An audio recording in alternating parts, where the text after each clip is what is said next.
Hello, today I'm going to talk about the Chernobyl nuclear disaster. The Chernobyl nuclear disaster is one of the worst nuclear disasters that's happened in history.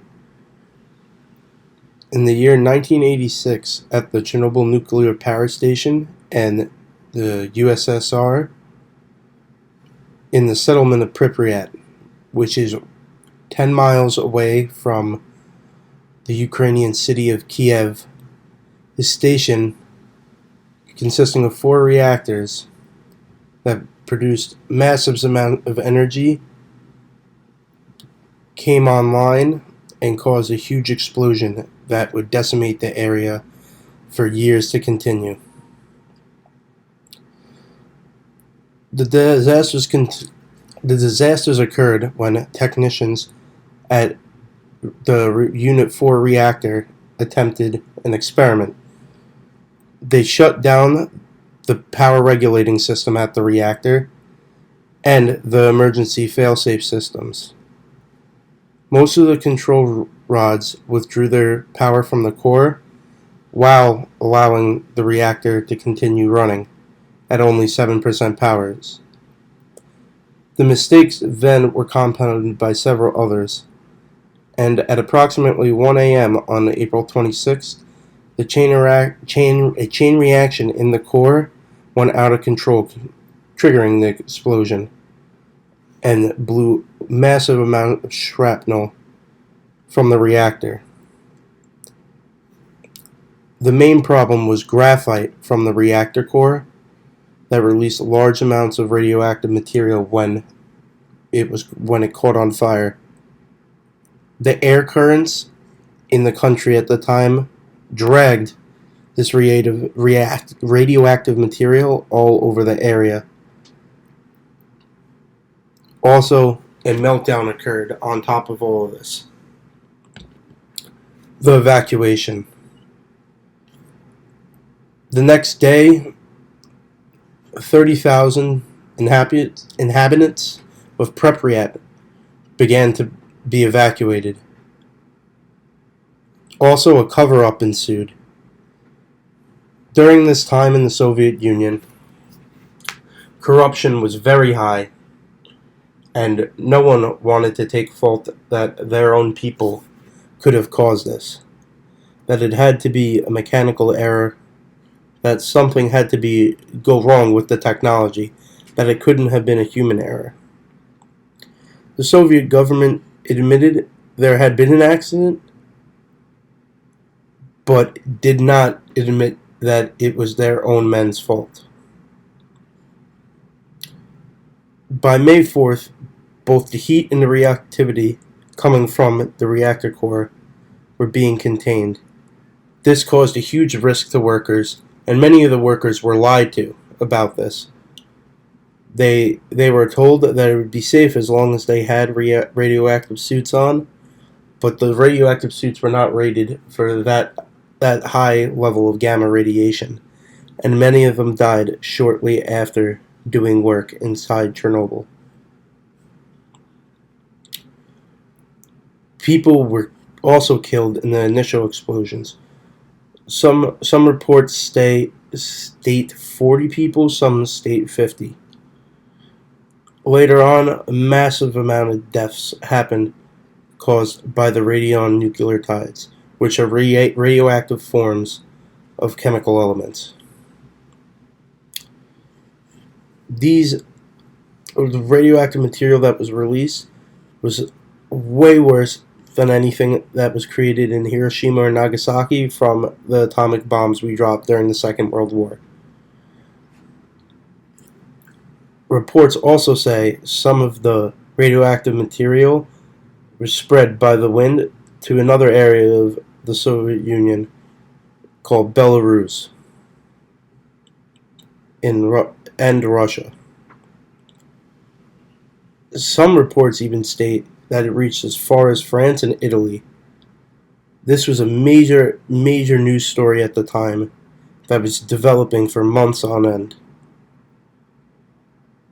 Multiple movies and TV shows have been made about this incident. One The most popular one being the HBO miniseries titled Chernobyl. The area was uninhabited for years while the radioactive material decayed enough for humans to be able to live there again. Some people have moved back now, but many have not.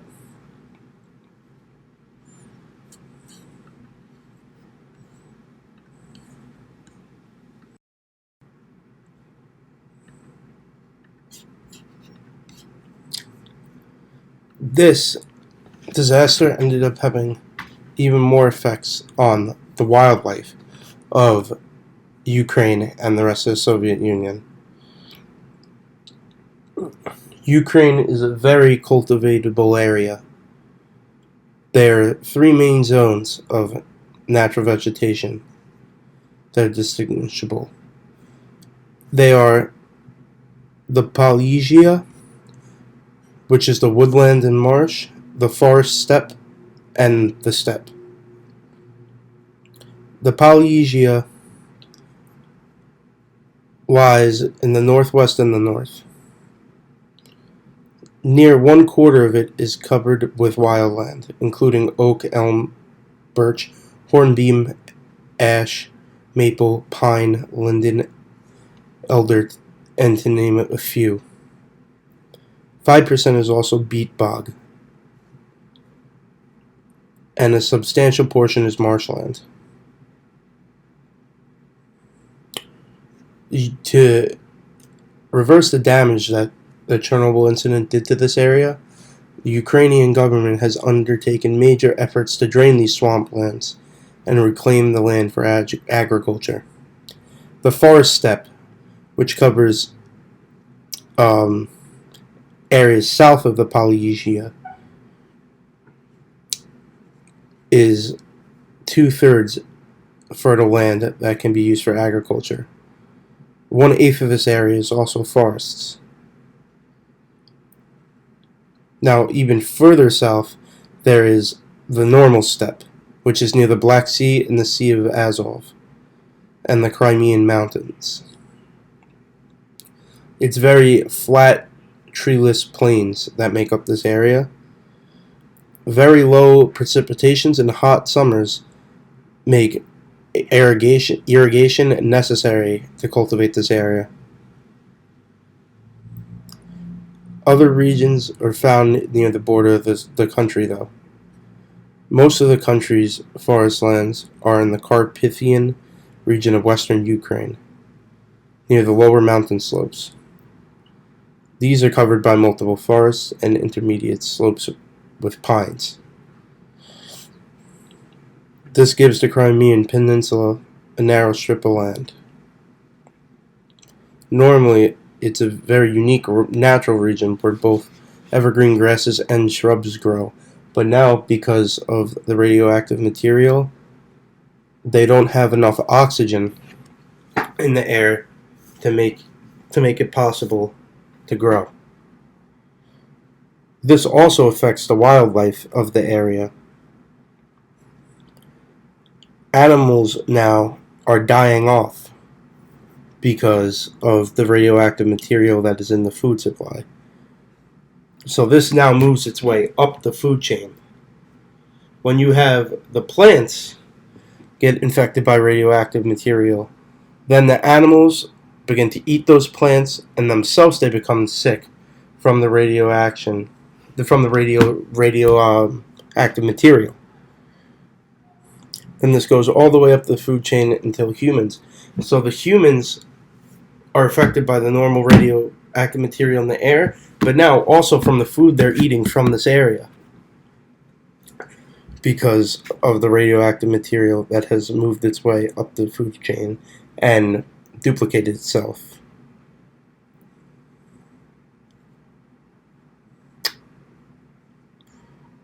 Coal burning is also a big problem in the Ukraine. The coal mines emit high levels of sulfur dioxide, which is a hydrocarbon, and pollutes the air. So not only is the radioactive material becoming a problem, it's also these hydrocarbons in the air. So the area has taken years to become fertile again and to become livable again. Water pollution is also another problem in the Sea of Azov and the Black Sea, near the southern part of the area. So, in the area of the steppes, the normal steppe, irrigation is one of the only ways to get water to fertilize the land. So now the water coming from both these seas is polluted with this material, again infecting the food supply in the area. One of the most potent radioactive materials that came out of Simpson is an isotope of strontium 90, which will replace the calcium in foods and set itself in the bones and teeth of humans. The agricultural lands in direct proximity to Chernobyl will become unsafe for thousands of years, and people still live there because they don't have the means to be able to move and get out of there. So they're dying from this exposure.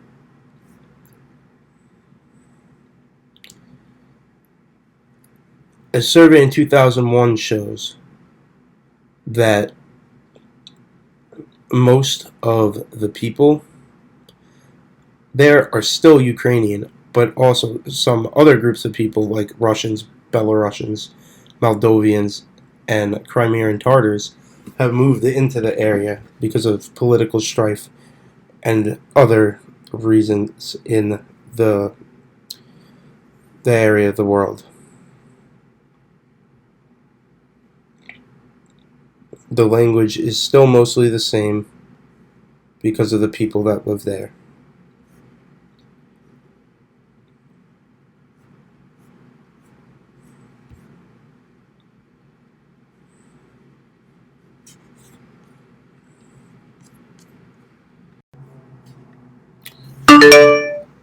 Another thing that happened after Chernobyl was the collapse of the Soviet Union in 1989.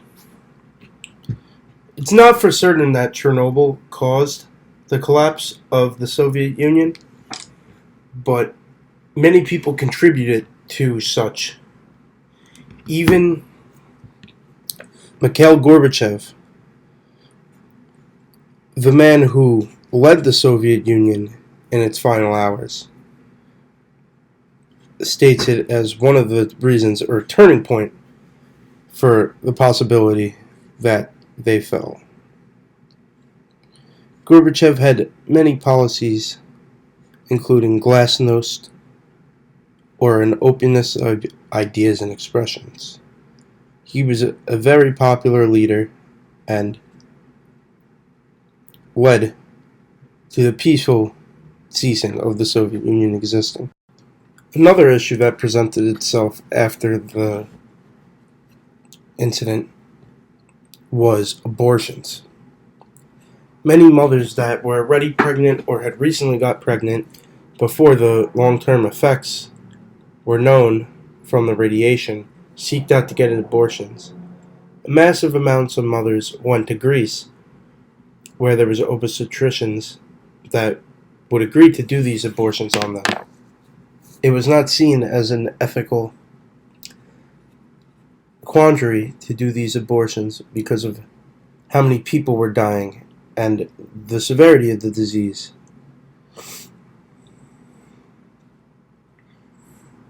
There are no statistical data on the Soviet Ukraine or Belarus abortion rates because abortion was illegal in those countries.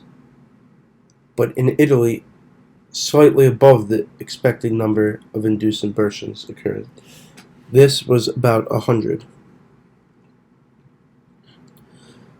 Abnormalities that might be associated with the accident were various forms of cancer, including thyroid cancer.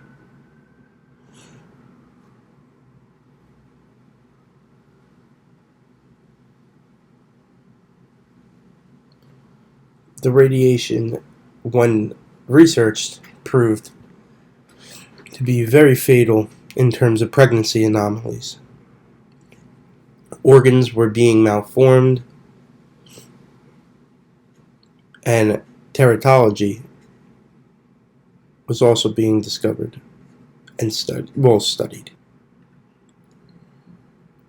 The criminal trial on July 30th, 1987, a courtroom setup was configured in the House of Culture in Chernobyl, Ukraine.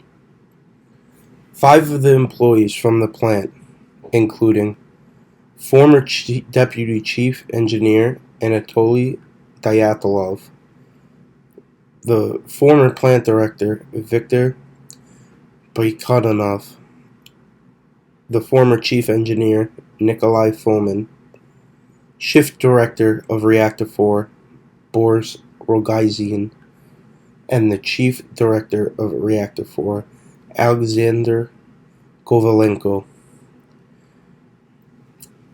and USSR State Committee on Supervision and Safe Conduct of Work and Atomic Energy Inspector Yuri Lajushkin were sentenced to, in respective order, 10, 10, 10, 5, 3, and 2 years in prison labor camps. The families of Alexander Ikimov, Leonid Tortunov, and Valery Perevizhensko had received official letters, but prosecution against the employees had been terminated at their deaths. Dyatlov was found guilty of, quote, criminal mismanagement of potentially explosive enterprises and sentenced to 10 years imprisonment, of which he served 3,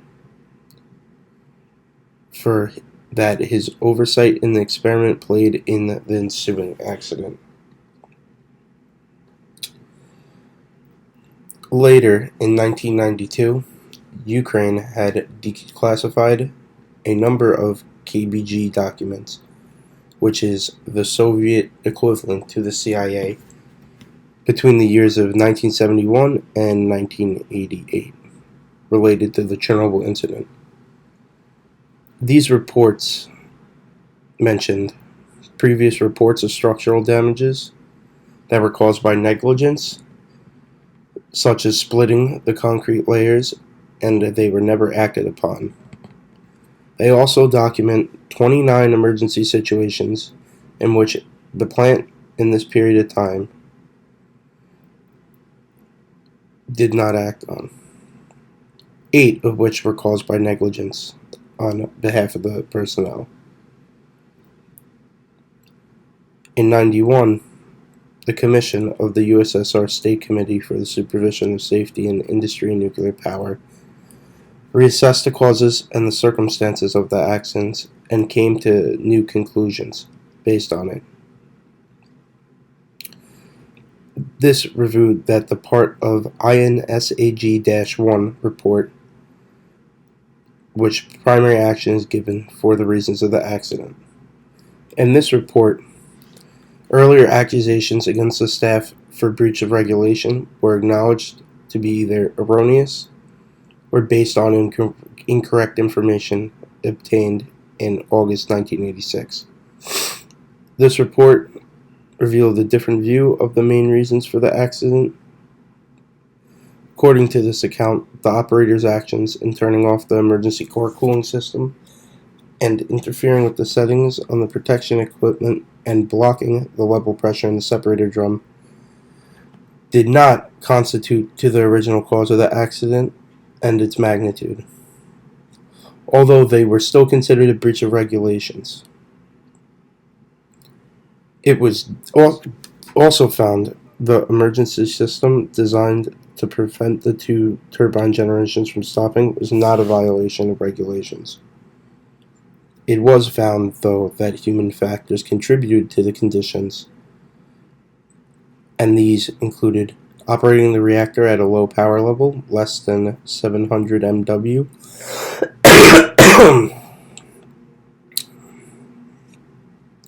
and operating a small operational reactivity margin. Regulations did not prohibit operating the reactor at this low of a power level. In INSAG-7 report, chief reasons for the accident lie in the peculiarities of physics and in the construction of the reactor. The reactor had a dangerously large positive void coefficient reactivity. This means that the measurement of how a reactor responds to increased steam in the water coolant.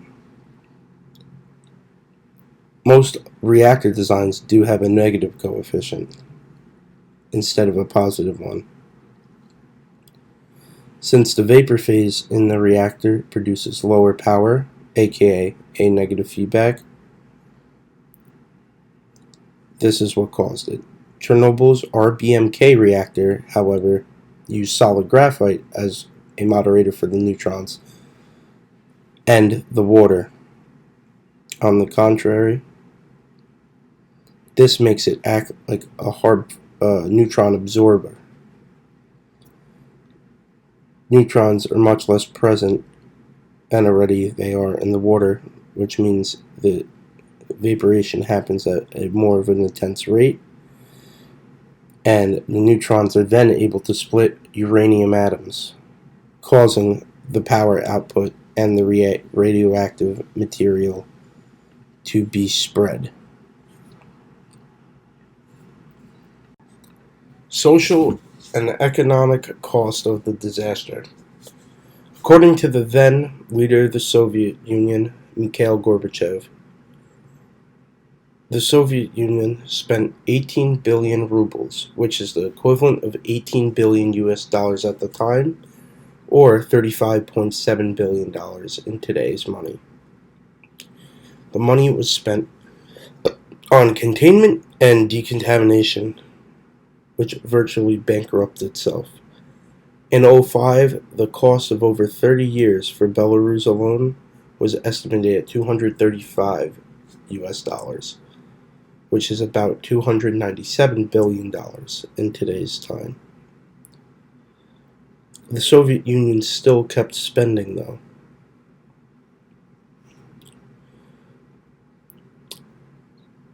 The Chernobyl Forum stated that between 5 and 7% of government spending in the Ukraine still related to Chernobyl. In Belarus, it's more than $13 billion, with 22% of the national budget have been Chernobyl related in the 90s. A significant economic impact of the time was the removal of 1,938,100 acres of agricultural land.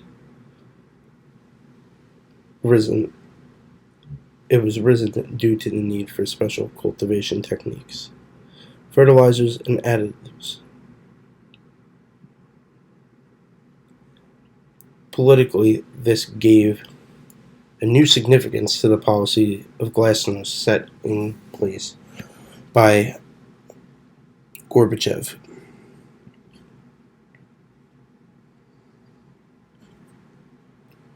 The most work came when both Ukraine and Belarus gained independence.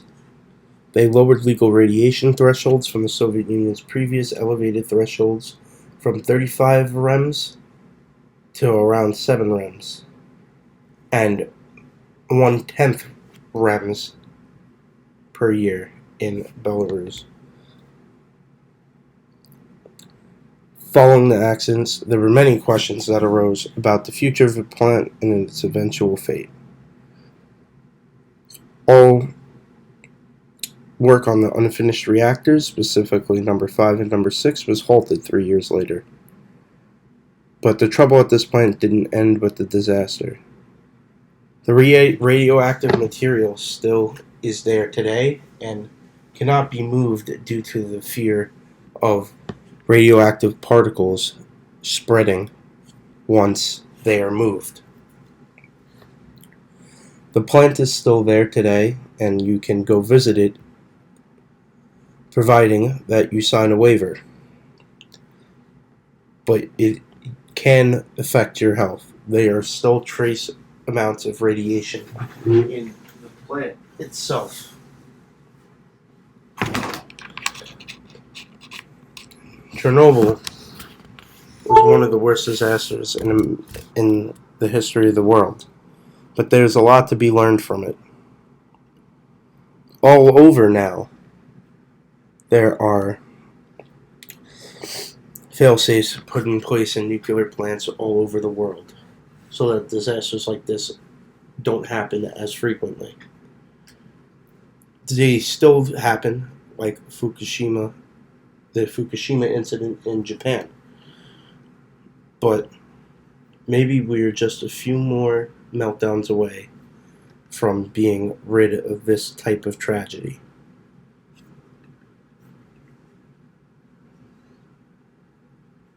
It is a shame that people still are affected from this tragedy, but it is nothing compared to how many people could have been affected if this tragedy wasn't researched so heavily. Sometimes, when tragedy strikes, the best we can do is learn from it and not dwell on the past and move on.